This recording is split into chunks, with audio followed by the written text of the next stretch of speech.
गुरुवार प्रणाम। मैं संजय कुमार और आप देखना शुरू कर चुके हैं NIOS ब्रिज कोर्स। यह कोर्स अद्भुत है और हिंदुस्तान के इतिहास में शायद ये तीसरी बार ऐसा होने लगा और तीनों बार मुझे संयोग मिला है कि ये परीक्षा इसलिए अद्भुत है कि मिली हुई नौकरी बचा देती है। कितना बढ़िया है। लेकिन लापरवाही हुई तो मिली हुई नौकरी चली जाए। चलिए, तो बहुत लोगों को ये इंतजार है कि अच्छा अब NIOS एडमिशन बंद करेगा, मेरा एडमिशन कंफर्म होगा, देन मैं कुछ करूंगा। तो भाई सदैव याद रखिए गुरुओं, डाल से चुका हुआ बंदर और वक्त का चुका किसान कहीं का नहीं होता है। फिर लाख आप बिलाप करेंगे, मौका नहीं मिलेगा। ऐसे ही आप हिंदुस्तान के शिक्षक, खासकर नॉर्थ इंडिया के, उनसे समय के मामले में उनसे ज्यादा दुर्गति किसी की नहीं होती है। आप शिक्षक हैं और संग संग घर से लेकर बाहर तक अनेक दायित्व हैं। कुछ दायित्व और बढ़ने वाले हैं। जनगणना आपको करना है, पंचायत इलेक्शन आपको करना है और बहुत जगह विधानसभा भी शुरू हो गया। तो मैं बड़ा साफ शब्दों में कहना चाहता हूं कि विलंब न करें, चैनल सब्सक्राइब करें और यह भी आज घोषणा कर दूं कि 1 अप्रैल से हम ऐप के थ्रू पेड क्लास की भी शुरुआत करने जा रहे हैं। खैर, इसकी बाद में बात करेंगे। अब आज से मॉक टेस्ट की शुरुआत मैं कर रहा हूं, क्योंकि सिलेबस पाठ्यक्रम बता दिया, चीजों को बता दिया। मॉक टेस्ट के बहाने मैं YouTube पे आपको दिखाना चाहता हूं कि क्या किस ढंग की यह परीक्षा होगी और कैसी आपकी तैयारी होनी चाहिए। मैंने तैयारी के किसी एंगल को नहीं छोड़ा है, यानी हमने वस्तुनिष्ठ को भी लिया है, लघु उत्तरीयों को भी लिया है, objective, short answer type questions and long type questions. अति लघु उत्तरीय एक बनता है जिसको मैंने छोड़ दिया है, क्योंकि वो वस्तुनिष्ठ और लघु उत्तरीय के बीच का मामला है। वस्तुनिष्ठ का ही एक वाक्य में उत्तर लिख देना ही अति लघु उत्तरीय है। तो देखिए, पहला मॉक टेस्ट, क्योंकि मैंने या मेरा स्टाइल है पढ़ाने का कि मैं एक एक टॉपिक जो सिलेबस में है, क्योंकि अब सिलेबस भी आ चुका है, अब कोई बहाना नहीं है। भले ही वो अन्य माध्यम में नहीं आया, लेकिन उससे कोई फर्क नहीं पड़ता। तो सिलेबस का जो बंटवारा है वो पहले यूनिट है, इकाई है, और इकाई दर इकाई, कुछ इकाई में 2 अध्याय हैं, किसी में 3 भी हैं। अभी मैं पेपर 1 की बात कर रहा हूं, जिसको कोर्स 1 कहा गया है, और कोर्स 1 का जो नाम है वो बाल विकास और शैक्षिक मनोविज्ञान। इस पूरे कोर्स का नाम है, मतलब अगर देसी भाषा में कहें तो पहली किताब होगी एक बाल विकास और शैक्षिक मनोविज्ञान, child development and educational psychology. बड़ा चीर परिचित शब्द है, क्योंकि सब बीएड है, लेकिन सब कुछ भीतर से बदल चुका है, बाहर से ये देखने में लगता है। चलिए इसकी परख करते हैं बगैर समय गवाए हुए। अगर चैनल सब्सक्राइब नहीं किए तो सब्सक्राइब कीजिए, कुछ लिखिए। बहुत पहले 4-5 दिन पहले एक गुरु हैं उत्तर प्रदेश से, प्रेम जी, और प्रेम नारायण पाल साहब ने लिखा था कि मॉक टेस्ट, तो बाद में कुछ लोगों ने उसका समर्थन किया, तो आज मैं थोड़ा नज़ारा इसका पेश करता हूं। तो मैंने इसके अंदर लिया है कि चैप्टर 1 अंडरस्टैंडिंग ऑफ चाइल्डहुड, यानी बचपन को समझना, और इसी का दूसरा है एक तरह से बच्चों का समाजीकरण। तो पहले वस्तुनिष्ठ प्रश्न कुछ मैंने तैयार किए हैं, जो आप देखें कि किस ढंग के होंगे। बाइलिंगुअल लेके चल रहा हूं ताकि अंग्रेजी वाले, या बेहतर है कि आपको भी सलाह देता हूं कि परीक्षा हॉल में कभी भी अंग्रेजी और हिंदी प्रश्न दोनों को पढ़ के उत्तर देने का काम करें, क्योंकि मूलतः प्रश्न अंग्रेजी में बनते हैं। शिक्षक अंग्रेजी में सोचता है और वो बनता है और फिर वो ट्रांसलेट होता है। और आज जो सबसे बड़ा अनुवाद का संकट है वो गूगल ट्रांसलेट है। इसमें दिखाऊंगा वो मिस्टेक जो गूगल करता है, वो मिस्टेक से भी आपको परिचय दूंगा। इसलिए दोनों में पढ़ना चाहिए। इसलिए डे 1 से मैं इस के पक्षधर हूं कि क्वेश्चंस दोनों में पढ़ें, और खासकर ऑब्जेक्टिव। अगर दोनों में पढ़ेंगे तो कई बार आपको उत्तर विकल्प में ही मिल जाता है। तो ऑब्जेक्टिव क्वेश्चंस हैं। पहला क्वेश्चन है, childhood as a social construct means. Childhood as a social construct means, construct माने निर्माण, चाइल्डहुड माने बचपन, एक सामाजिक निर्माण के रूप में बचपन। Childhood is a biological determined, बचपन जैविक रूप से निर्धारित है। Childhood is shaped by social, cultural and historical context. बचपन किससे लिपटता है, किससे निर्मित होता है, तो उसके लिए संस्कृति भी है। सामाजिक, सांस्कृतिक और ऐतिहासिक संदर्भ में बचपन बीतता है। बहुत पहले मैं कहीं पढ़ा रहा था, लोगों ने कहा कि बचपन पे हिस्ट्री का क्या प्रभाव। छोटा बच्चा है, उसका हिस्टोरिकल क्या है। तो बच्चा, हिस्ट्री का केवल मतलब ये नहीं है कि किताब में किसी राजा रानी की कहानी, कोई संघर्ष, अकबर बीरबल की कहानी नहीं, अशोक का विजय नहीं। हिस्ट्री किसी सोसाइटी को संदर्भित रखता है, यानी उसी संदर्भ में वो सोसाइटी चलता है। और क्या है वो संदर्भ, तो उसका ट्रेडिशन, उसकी परंपरा है, जो कितने वर्षों से चलती आई है उसे भी पता नहीं।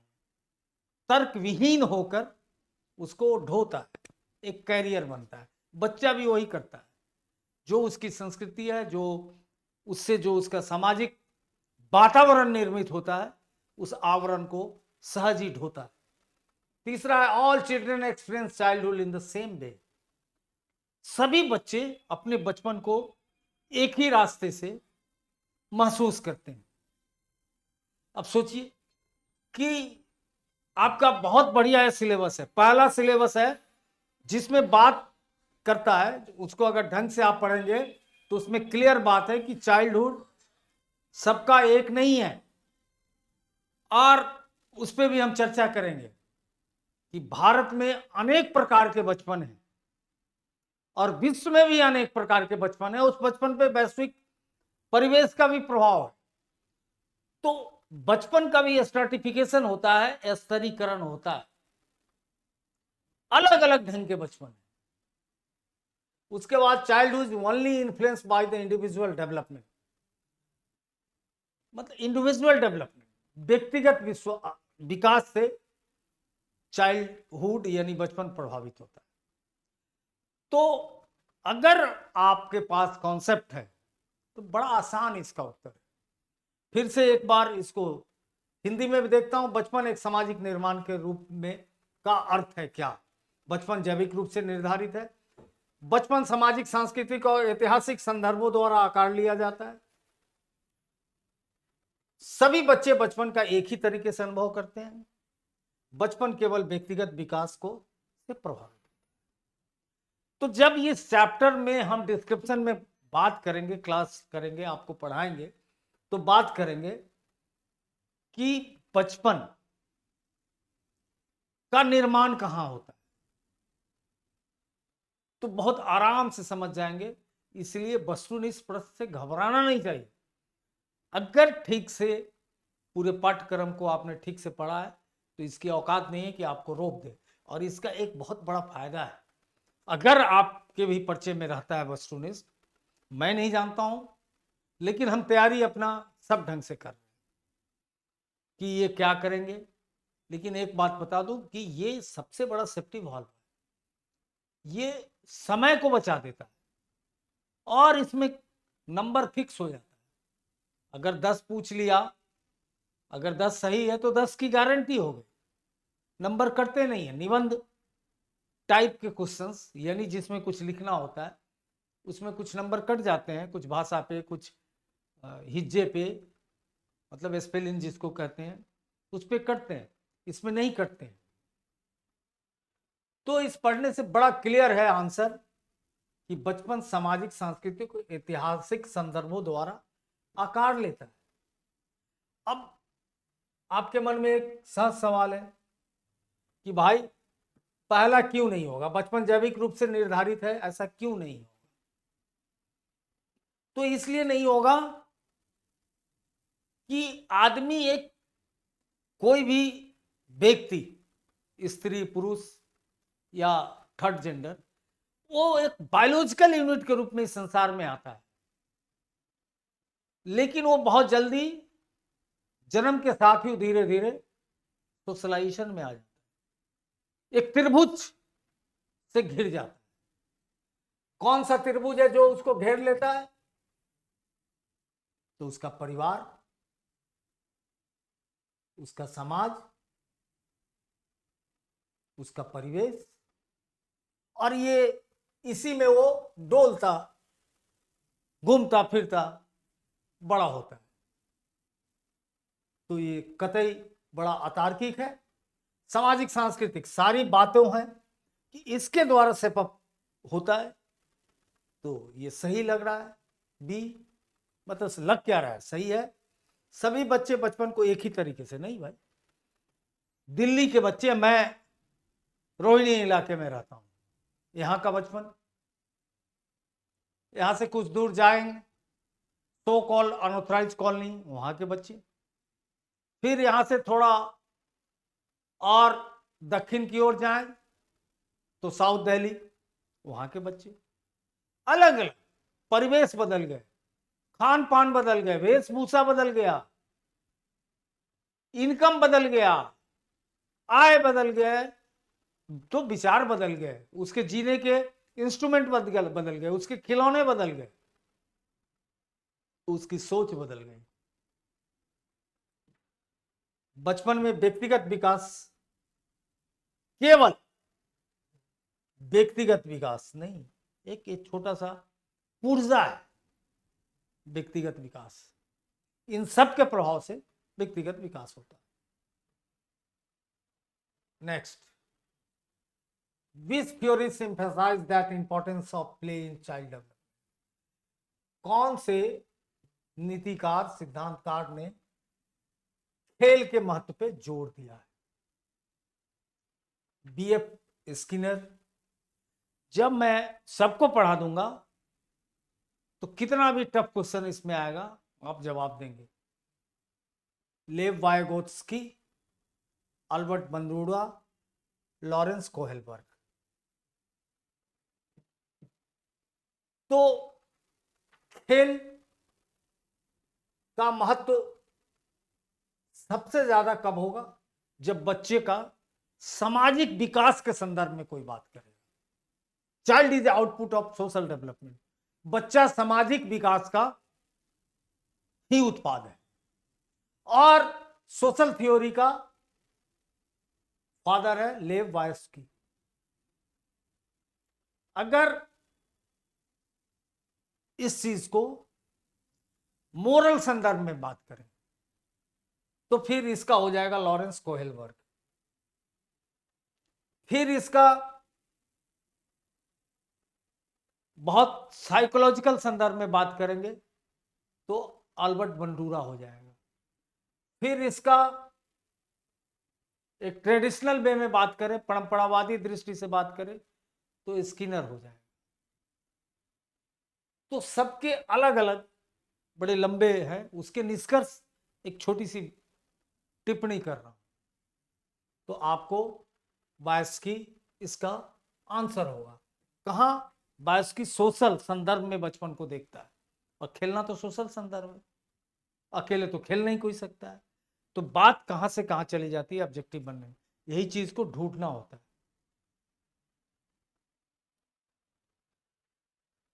अब आ गए हम लघु उत्तरीय, शॉर्ट आंसर। टेलर दिखा दिया। बाल विकास और अधिगम में क्या अंतर, चाइल्ड डेवलपमेंट और लर्निंग में क्या अंतर। सोचिए कुछ देर कि बाल विकास क्या है और अधिगम क्या है। तो कल्पना कीजिए एक बच्चा है, उसका विकास होगा, क्या होगा, शारीरिक विकास होगा, मानसिक विकास होगा, यानी बौद्धिक विकास होगा, और उसके बाद उसके संज्ञात्मक विकास होगा, मतलब उसके ज्ञान नॉलेज का विकास होगा। सब चीज को वो देखेगा, समझेगा। तो एक साथ उसके सारी चीजें चल रही, सारे विकास के आयाम चल रहे, सारे कार्य चल रहे हैं। उसी में से एक कार्य वो पढ़ता भी है। पढ़ता है तो इसका यह मतलब नहीं कि वो खेलता नहीं है, खेलता है तो इसका यह मतलब नहीं है कि वो पढ़ता नहीं है। वो शैतानी करता है, इसका मतलब ये नहीं है कि वो पढ़ता नहीं है। स्विच ऑन ऑफ नहीं है, खेलता भी है, पढ़ता भी है, शैतानी भी करता है, अच्छी बातें भी करता है, जल्दी याद कर लेता है, बड़ा धीरे याद करता है, याद करने में अच्छा है, याद करने में बड़ा मंद है, बात को बहुत जल्दी समझ जाता है, थोड़ा विलंब से समझता है। लेकिन सारी क्रियाएं एक साथ होता है।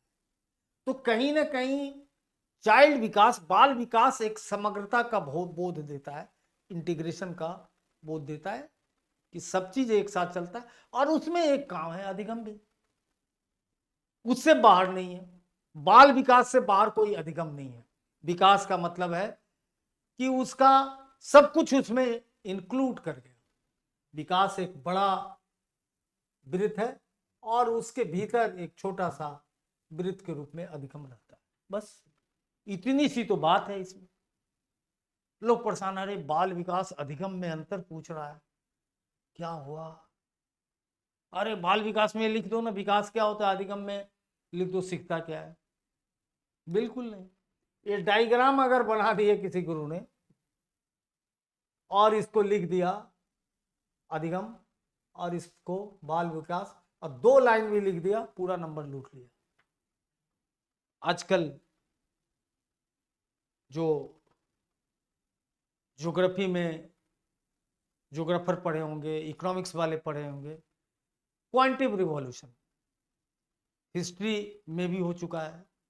हर जगह आंकड़ा स्टैट इतना घुस गया, क्या है, क्वांटिफिकेशन, चित्र, आंकड़ा, ग्राफ, इस चीजों को समझना रखना, ये आपकी आजादी है। मुख होकर भी ग्राफ, चित्र, आंकड़े बहुत कुछ बोल जाते हैं जो वाक्य नहीं बोलते। प्राथमिक कक्षा में व्यक्तिगत अंतर का क्या महत्व है, what is the importance of individual differences in प्राथमिक क्लास, मतलब प्राइमरी स्टेज। तो क्या अंतर है। एक टीचर जो सबसे ज्यादा गलती करते हैं कि इस चीज को दीपान में नहीं रखते। किसको, व्यक्तिगत अंतर। परंपरावादी सोच बताती है कि हर आदमी अलग अलग काम के लिए बना है। अभी मैं क्लास ले रहा हूं, कुछ दिनों से मेरे कैमरे में प्रॉब्लम है थी, फिर 2-3 प्रयोग किए, भारे पे कैमरा आया, बहुत अच्छा नहीं था। आज कैमरा आया, फिर अच्छा कैमरा आ गया। तो मैंने अलग, सदैव अलग अलग आदमी को बोला। बोर्ड का अलग मैकेनिक होता है, कंप्यूटर जहां के थ्रू आपको ये मिल रहा है वीडियो, हमारे और आप कैमरा के बीच कुछ नहीं है, कुछ टेक्नोलॉजी है जो डायरेक्ट रिकॉर्ड करके एडिट करके डाल देगा। तो ये मुझे निर्णय करना है। मैं अगर कैमरा वाले पे 2 पैसा बचाने के चलते रह जाता तो नहीं ये चलता ना वो चलता और माथा पच्ची चलता। जो जिस चीज का परफेक्ट। तो हर बच्चा अलग बुद्धि, अलग संस्कार, अलग घर, अलग द्वार, अलग रुचि, अलग प्रकृति, अलग अभिव्यक्ति लेकर आपके सामने हाजिर है। और सबको, एक बहुत अच्छी कहावत हम लोग के यहाँ है ना, हिंदी भाषी क्षेत्रों में, सब धन 22 पसेरी, मतलब दिल्ली वाले एक पसेरी का मतलब 5 केजी होता है। तो सब धान, मतलब धान की क्वालिटी। अब बोला 1 रुपए में 22 पसेरी लूंगा। अरे कोई कह रहा है कि मैं सोना चूर बासमती रखा हूं, कोई कह रहा है काला सोना है, कोई कह रहा है कि अच्छी बासमती है, कोई पंजाब का 11-21 कह रहा है, कोई परमल चावल कह रहा है। How how is it possible कि सब धन 22 पसेरी होगा? तो हर बच्चे के कुछ गुण धर्म को आपको लिखना पड़ेगा। नई शिक्षा नीति कह रहा है 360 में है, हर बच्चों को वॉच करके आपको डायरी बनानी हो। और जिस दिन आपने रुचि पहचान लिया और इंडिविजुअल डिफरेंसेस को, अंतर को समझ लिया, आपका भी जीवन सफल और देश का भी सफल, उस बच्चे का भी। उस रुचि से उसे दें। अब किसी की गणित में सहज रुचि नहीं है और उस पर दबाव डालेंगे, गलती हमसे हुई है, व्यवस्था से हुई है कि हमने गणित लर्निंग को सीधा क्रिया से जोड़ दिया, ऑपरेशनल मैथ से जोड़ दिया कि बेटा 2 जोड़ 2 लिखो। कभी हमने उसे नहीं कहा कि इस थैली में कितने कंचे हैं, इसमें कितने हैं, दोनों को मिला दो, इसमें कितनी टॉफियां हैं, इसमें कितनी है, मिला दो। हमने कभी नहीं कहा, सिखाया कि ऑरेंज नारंगी अलग चीज है, सेब अलग चीज है। सबको लेके और कह दिया कि हाँ कितना है तो 4 है। हमने ये सिखाया नहीं कि कभी बोलना है 2 नारंगी 2 सेब, फिर बीजगणित में उसको दिक्कत होगी, क्योंकि दोनों 2 चीज है।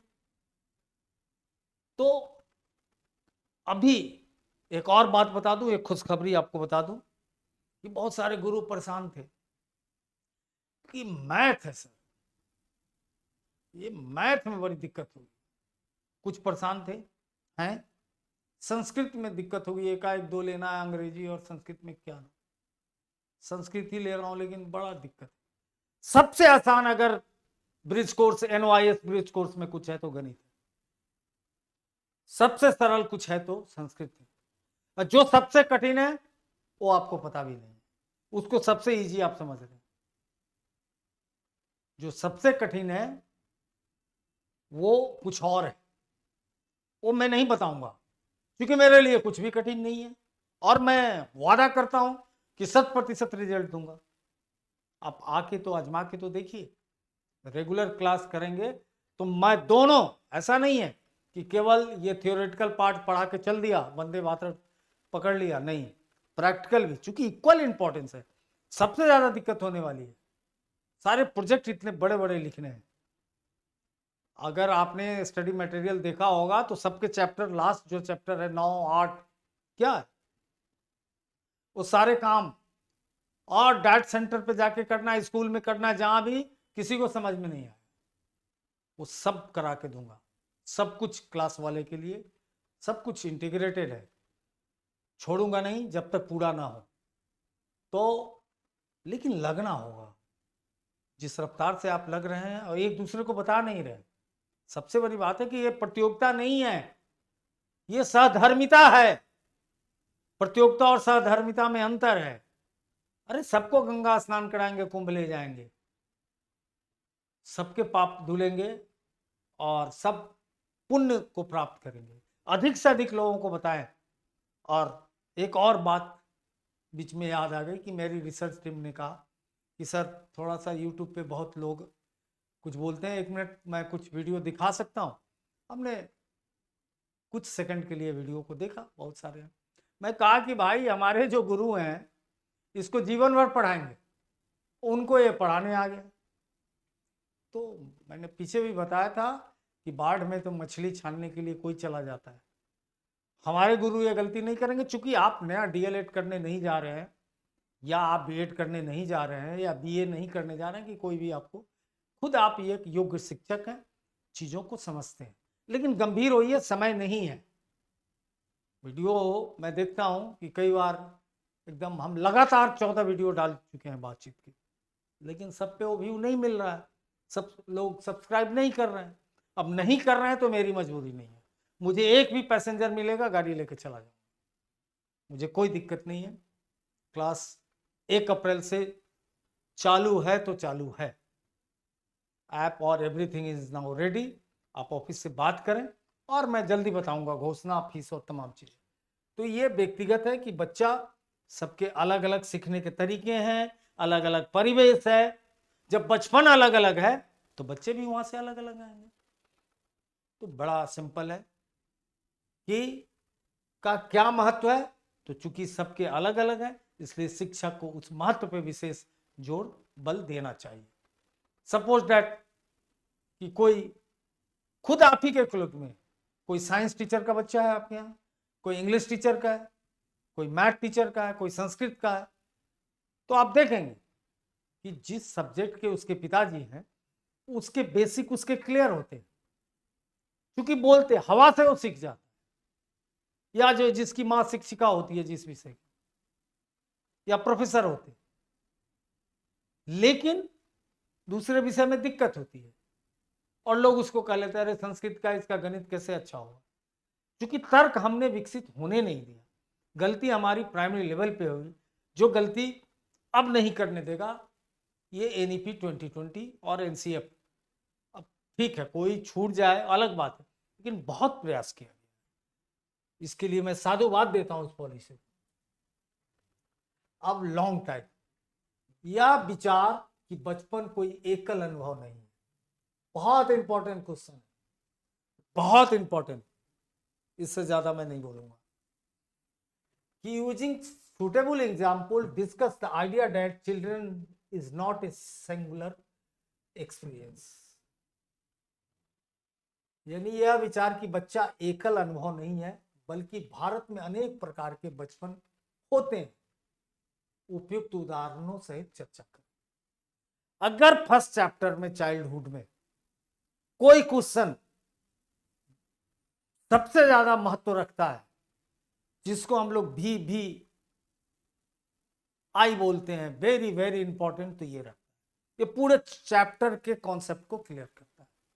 पहले एजुकेशन में ऐसा नहीं सोचा जाता, लेकिन ये सारी चीजें क्योंकि बहुत ज्यादा शिक्षा मनोवैज्ञानिकों को प्रश्रय दिया गया।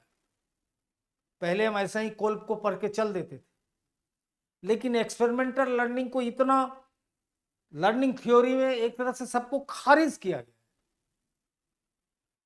और सबको एक्सपेरिमेंटल लर्निंग के तहत डाल दिया गया कि एक्सपेरिमेंटल और प्ले बेस्ड लर्निंग ही कोर कंसर्न हो चुका है हमारे करिकुलम का। अब वो कॉन्सेप्ट नहीं चलेगा कि पढ़ोगे लिखोगे तो बनोगे नवाब और खेलोगे कूदोगे तो बनोगे बेवकूफ वाली बात अब नहीं है। तो बिल्कुल जनरली बचपन को एक सार्वभौमिक, एक यूनिवर्सल चश्मे से देखने की हमारी आदत रही है, नजरिया रहा है, और ये नजरिया समाज को सबसे ज्यादा घाटे में रखा है। और भारत की बात नहीं है, दुनिया के अधिकांश, जिसको हम विकासशील देश कहते हैं, पहले थर्ड वर्ल्ड कहते हैं, थर्ड वर्ल्ड की यही कहानी है। विकसित देशों में यह समस्या नहीं। तो जब बच्चे को हम अलग अलग जब तक नजरिए से नहीं देखेंगे, इसका एक और कि पहले हमारे एजुकेशन साइकोलॉजिस्ट भी बच्चे को क्या मानते थे, एक लघु बड़ा, बड़ा आदमी का ही एक छोटा रूप है। यह सबसे बड़ी भूल और शिक्षा को सबसे ज्यादा नुकसान पहुंचा है कि एक लघु मानव के रूप में बच्चे की कल्पना करना सबसे घातक हुआ। वो लघु मानव नहीं है, दिखता है ठीक शेर का बच्चा शेर की तरह दिखेगा, बिल्ली का बिल्ली की तरह, भैंस का भैंस की तरह, गाय का गैया की तरह, लेकिन वो डिफरेंट है। मनुष्य का बच्चा, उसमें असीम ऊर्जा है और उस ऊर्जा को और ज्यादा त्वरित करने का कार्य केवल और केवल वातावरण करता है, जिसके हम सब भागीदार हैं, जिसका भागीदार केवल ऑक्सीजन और नाइट्रोजन का कॉम्बिनेशन नहीं है और हाइड्रोजन का, उसके भागीदार हमारी बोल चाल, रहन सहन, खान पीन, खेल कूद, सोचना, बाजार, हाट, कपड़ा लत्ता, एवरीथिंग इंपैक्ट उस पर डालता है। तो ये नजरिए को खारिज करने की बात कहता है कि एकल अनुभव नहीं है। एक भारत एक ऐसा बहुसांस्कृतिक देश है, बहुभाषी देश है, जहां यह संभव नहीं है कि बचपन को एक नजरिए से देखे, अलग से देखना होगा बचपन को। तब एक ही भारत में अनेक बचपन रहते हैं। आप लोग बचपन से बहुत सवाल पढ़ते होंगे ना, भारत में अनेकता में एकता है, ठीक उसी आंसर को पलट दीजिए, ये पढ़ा हुआ आपको काम आएगा। उसी स्केल पे ले जाइए कि भारत में अनेक प्रकार के बचपन है। तो 3-4 बातें कि बच्चा एक लघु मानव नहीं है, ये गलती नहीं करना है। सारे बच्चों को एक सार्वभौमिक दृष्टि से नहीं देखना है। हर बच्चे में सामाजिक, सांस्कृतिक, आर्थिक परिवेश संग, इसके संग उसके जो उसमें निर्मित हुआ है, जो कुछ उसमें संग्रह हुआ है समाज के द्वारा, संस्कृति के द्वारा, उस संग्रह को वो किस रूप में रखा है और कैसे हम उसको ऊर्जित कर सकते हैं। तो अपने कार्य को करने के लिए एक शिक्षक को इस बात को जब तक वो शिक्षक नहीं समझेगा तब तक उसका वो चश्मा नहीं उतरेगा। तो भैया गुरुओं, चश्मा उतारो और देखो। इसका आंसर जिसको भी चाहिए कोई भी ले सकता है, फ्री है सब कुछ। आप मनीष कुमार हैं, व्हाट्सएप है, सब कुछ है, मेल, व्हाट्सएप, जो व्हाट एवर यू वांट, ये आपकी प्रॉपर्टी है, ये मेरी चीज नहीं है। अब देखो, वर्ग और आर्थिक असमानता। दुनिया में एक क्रांति हुई, बोल्शेविक क्रांति 1917 की, जिसको रूसी क्रांति के नाम से हम सब जानते हैं। तो बोल्शेविक क्रांति ने तय किया कि रूस के अंदर या जहां भी मार्क्सिज्म आया 1917 के बाद से लेके 1990 तक, बड़ा अल्पायु से मिला, एक सिस्टम के रूप में, एक व्यवस्था के रूप में। लेकिन उसने तय किया, उसमें सबसे ऊपर होता था कि अनेक बचपन यहां नहीं हो, अनेक बचपन नहीं होगा, एक बचपन हो। इसके लिए उसने, क्योंकि वहां भारत में चाह के भी नहीं, भारत में कुछ भी कर लिया जाए तो अनेक बचपन होगा, क्योंकि इतनी ढंग की विविधताएं हैं। कोई ऐसा मोर्चा नहीं है जिसपे प्लुरसिटी नहीं है, विविधता नहीं है। जैसे भाषा, घर से ही शुरू करते हैं, खाना पीना, पहनना ओढ़ना, चलना, बात करना, परिवार में चर्चा के केंद्र में रहने वाला टॉपिक, वो भी अलग हो जाता है। देश आज युद्ध लड़ रहा है, मतलब अप्रत्यक्ष रूप से इतने संकट में, दुनिया इतने संकट में है, लेकिन 70 to 75% फैमिली है, उसे उस युद्ध से मतलब नहीं। वो इसलिए परेशान है कि आज कैसे मैं गैस लेके घर पहुंच गया, क्या कहें, उसी की कहानी वो कर रहा है, इतना मुश्किल है। कैसे उस गैस के लिए पैसा लाए, कैसे वो बच्चे का फर्दर काम करेगा, उलझा हुआ देश है। तो यहां संभव नहीं है, क्योंकि उन पश्चिम के देशों का एक बहुत बड़ा ये रहा है कि भाषा के आधार पे वो देश बने। जो पश्चिम का सही संदर्भ है और यूरोप से, और यूरोप भाषा के आधार पे बना हुआ देश है। रोमन साम्राज्य जब टूटा तो भाषा के आधार पे। इस चीज को हमारे पहले प्रधानमंत्री जवाहरलाल नेहरू समझ गए, इसलिए हिंदुस्तान में भाषा के आधार पर राज्य बना दिए, नहीं तो आज कितनी बड़ी समस्या होती। सोचने की बात है कि 1956 में ही फजल हसन कमीशन द्वारा तय हुआ। तो यूरोप में, अब रूस में सबसे पहले यूएसएसआर आया, तो उसमें कई छोटे छोटे देश घुसे, जिसमें फारसी भी था, अरबी भी था, तजाकिस्तान, किर्गिस्तान, उज्बेकिस्तान, सबकी भाषा अलग थी। लेकिन उसने अमेरिका की तरह नहीं कहा कि जो रशियन जानेगा वही ठीक है, सारी चीजों को बराबर पे लाया। रशियन के साथ सारी भाषाओं का विकास किया, साहित्य से लेकर सब कुछ। आप सब मुल्ला नसरुद्दीन की कहानी सुनते होंगे, वो रूस में नहीं, आज का जो रूस है वहां का नहीं था, ट्राइबल संस्कृति का, जिसको मध्य एशिया कहते हैं, जिसमें 5 ट्राइब है, किर्गिज, ताजिक, उज्बेक, काजी। तो वहां एक इन्वायरमेंट देने की कोशिश की गई कि हर कम्यून में एक जैसा स्कूल हो, और उसने परिणाम आज तक दिखने को मिल रहा। आज तक विज्ञान और प्रौद्योगिकी में जितनी भी आर्थिक उसकी स्थिति खराब हो गई हो, दुनिया में किसी से कम नहीं, बहुत आगे है कई चीजों में अमेरिका। तो ये कोशिश किया गया कि अब अपने सवाल पे आते हैं, वर्ग और आर्थिक असमानता के आधार पर भिन्न बचपन। मैं दिल्ली में रहता हूं, हर बच्चा पहली क्लास से चल देता है कहीं पर, उसमें एक बस्ता उठा के कोचिंग करने कुछ कर। हाउ इट पॉसिबल, ये ऐसा क्यों हो रहा है?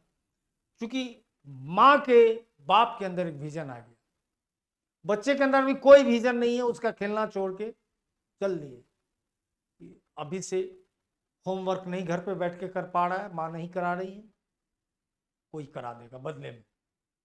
चलिए, तो सबके पीछे क्या फैक्टर है कि उस बच्चों को के ऊपर खर्च करने के लिए उनके पास पैसा है।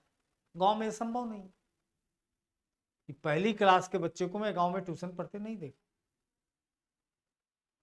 फिर एक ऐसी दिल्ली रहती है जो झोपड़पट्टी में रहती है, झोपड़पट्टी वाला ठीक से शाम को खाना ले आए यही बहुत है, वो बच्चे को कहां भेजेगा? आर्थिक फैक्टर आज सबसे इंपॉर्टेंट। किसी के पास पैसा है तो बेहतर से बेहतर बोर्डिंग स्कूल है। दिल्ली में ऐसा बोर्डिंग स्कूल भी है जो लाख रुपए महीने एक बच्चे का लेता है पहली क्लास से, लाख रुपए प्रति माह, और साल का खर्चा है 3rd 4th के बाद जब हॉर्स राइडिंग और कुछ कुछ, तो 20 से 25 लाख रुपया बोर्डिंग। और ऐसा भी स्कूल है जो मास में है, जो 1000 से ज्यादा, 1100 करीब है, जहां 1 रुपया खर्च नहीं। तो दोनों के बचपन में अंतर, तीसरी चौथी क्लास से घोड़ा चला रहा है, उसके सारे गैजेट्स अलग हैं, वो बहुत धराले से कॉपी कलम नहीं ले जाना है, एप्पल का नोटपैड और सब कुछ एप्पल का ले जाना है, उसके पास एप्पल का मोबाइल आ चुका है, उसके घर का टीवी अलग है, सारे कल्चर्स अलग। तो सबसे बड़ा आर्थिक विषमता, जाति व्यवस्था का कितना बचपन पे प्रभाव है, खासकर गांव में आत्मा बसती है, और आज भी गांव के लिए जाति व्यवस्था एक संकट। अनेक स्कूल है, क्योंकि आप हमसे बेहतर जानते हैं, फील्ड में आप रहते हैं, जहां कहीं ना कहीं मिड डे मील में भी आपको जातीय बंटवारे का परिदृश्य देखने को मिलता है, या उनमें जो तथाकथित उच्च जातियां हैं और तथाकथित निम्न जातियां हैं, उनके बीच एक जो अंतर की रेखाएं हैं, वो धुंधली नहीं है, बहुत साफ, बहुत क्लियर है। तो उसका भी प्रभाव होता है, क्योंकि उसके सारे तरीके बदले होते हैं और अलग से आप उसको पहचानते हैं। उसके बाद है नेक्स्ट, लिंग आधारित। Gender waste.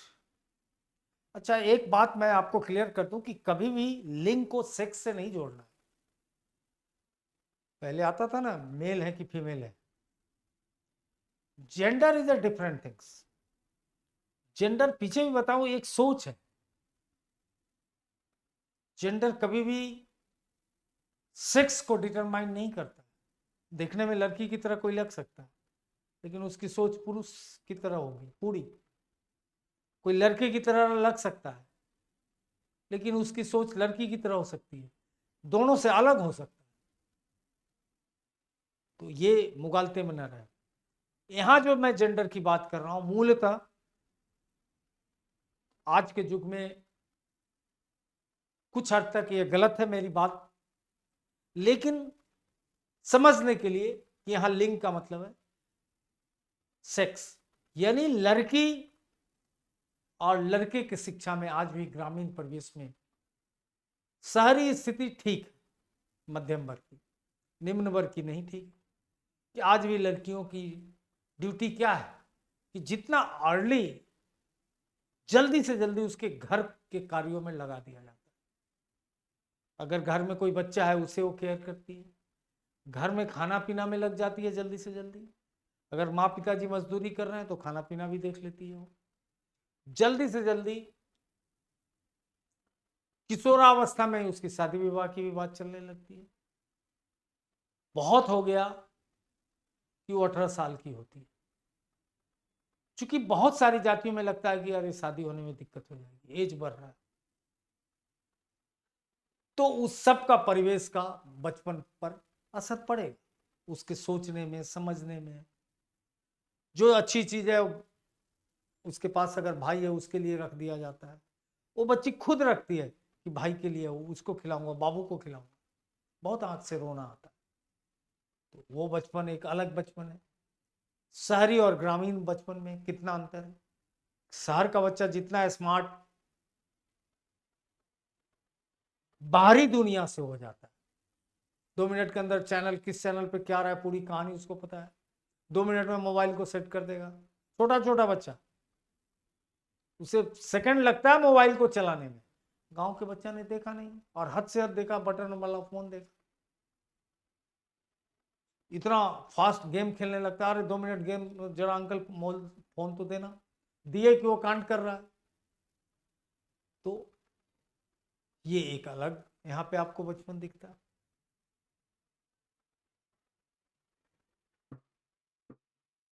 बाल श्रम से छिपा हुआ बचपन। बच्चे हैं छोटे छोटे, हर जगह लाख बाल श्रम अवैध है कानूनी रूप से, लेकिन कहीं भी आपको दिख जाएगा। चाय की दुकान पे, पंचर बनाने की दुकान से लेकर हर जगह भरा पड़ा है बाल श्रम। कोई इसका माई बाप नहीं। सीधा सा तर्क है कि खाने के लिए नहीं है तो क्या कर सकता हूं, खाने का अभाव है, या स्कूल जाता है। मैं अक्सर जब बाल श्रमिक मुझसे मिलता है कहीं, मैं बोलता है इसको पढ़ा क्यों नहीं हो, तो गलत काम करो। तो नहीं, इसके घर में कोई नहीं है, माँ बूढ़ी है या माँ बीमार है, बाप बीमार है, उसके लिए कर रहा है। वो भी एक बचपन है। धर्म और सांस्कृतिक परिवेश का बचपन अलग अलग है। क्योंकि हर धर्म की पूजा पद्धति अपने सब अलग है। इन दिनों रमजान चल रहा है, मुस्लिम समुदाय के बच्चों का अलग सोच, अलग उनके धार्मिक अभिव्यक्ति। सारे बच्चे बड़े खुश होते हैं सुबह सरगही खा के। शाम में वो रोजा रखें ना रखें, अच्छा खाना बनता है। रोजा जब इफ्तार होता है बड़ा आनंद लेते हैं हम। कल से नवरात्रि भी शुरू हो रही है, तो नवरात्रि में भी बच्चे माँ के साथ खूब फलाहार करेंगे, खूब आरती करेंगे, खूब चंदन और तमाम चीज़ें करते हैं शहरों में। गांव में भी एक माहौल बन जाता है। तो अलग अलग ढंग से पूजा पद्धति रिवाज, अलग व्यवहार, अलग संस्कार उससे ऊपर। तो ये सारा कैलेडोस्कोप है, एक विस्तृत विहंगम चरित्र। इसमें ये विस्तार से है। अंत में दीर्घोत्तरीय करना चाहिए। जनरली हर पर्चे में 2 दीर्घोत्तरीय होगा। फटाफट लघु उत्तरीय कीजिए और कोशिश कीजिए कि अच्छा दीर्घोत्तरीय कभी भी 500 वर्ड से बाहर नहीं जाना चाहिए। 500 वर्ड तक आप कमांड कर लेंगे, खासकर जिसमें समय 3 घंटे, जिसमें समय घंटा भर, तो उसमें प्रश्न भी कम हो जाएंगे, उसमें 2 दीर्घोत्तरीय नहीं रहेंगे। तो 500 का मतलब प्रैक्टिस कीजिए। 300 भी ढंग से लिख दिए तो काम हो गया, आपको टॉप नहीं करना। डे 1 से ये मान के चलिए मुझे टॉप नहीं करना, मुझे पास करना, बस ये काफी है। यही आपने कर लिया तो आपने सारे संसार को जीत लिया। तो इस तरह से आज की कक्षा मैं समाप्त कर रहा हूं और फिर आग्रह कर रहा हूं। हाँ, मैं एक बात बता दूं, पीछे छूट गई बात, कि गणित में कहीं ऑपरेशन नहीं। आप इस बात को दिमाग में डाल लें कि आप एक शिक्षक हैं, एक शिक्षार्थी नहीं। आप किसी कंपटीशन की तैयारी नहीं कर रहे हैं कि मैथ बनाना है। आपको इस बात पे फोकस करना है कि हर बच्चे को कैसे मैं गणित पढ़ा दूं। क्या कमियां रह गई है कि हर बच्चा गणित नहीं पढ़ता। तो पूरा साइको मैथमेटिकल एनालिसिस, पूरा मनोवैज्ञानिक गणित का विश्लेषण करना है। उसमें भी दीर्घ उत्तरीय लघु उत्तरीय इसी ढंग से होंगे, और कहीं एग्जाम्पल में आप कुछ लिख सकते हैं, या एक दो कहीं ऑब्जेक्टिव प्रश्न आ जाए।